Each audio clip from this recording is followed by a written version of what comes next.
ভিক্ষুক রাস্তা দিয়া যায় আর জমিদারের পুত্রবধূও যায়। একজন সামনের থেকে আসতেছে, একজন সামনের দিকে যাইতেছে। দুইজনের ক্রসিং এর সময় ভিক্ষুকের গায়ের কাদা জমিদারের পুত্রবধূর গায়ে লেগে গেছে। সে দুনিয়া আন্ধার করে ফেলছে, স্বামীকে ডাইকা নিয়ে আসছে, বলছে ভিক্ষুক আমার কাপড় নষ্ট করে দিছে।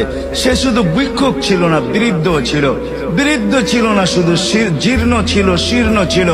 শরীরে কাপড় ছিল না, ফাটা চিরা কাপড় ছিল।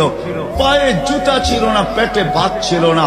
জমিদারের পুত্র সইতে পারে নাই, যৌবনী শক্তি সয়তো সয় কি কইরা তার স্ত্রীর গায়ে ভিক্ষুকের কাদা।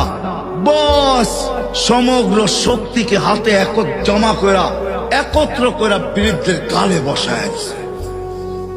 বৃদ্ধ কিচ্ছু বলে নাই, শুধু উপরের দিকে তাকায় দুই তিনটা শব্দ উচ্চারণ করছেন। শব্দগুলা হলো ইয়া মাল্লাহ তারা হলো ওয়ুন, ও আল্লাহ চোখে দেখা যায় না। ও তারা কুল্লা শাই, তুই সব দেখিস। ফারা তারা মা বি, তুই কি দেখিস না আমার সাথে কি ঘটতেছে? এটা কি দেখিস না? বলতে দেরি যুবক, মরতে দেরি হয় নাই।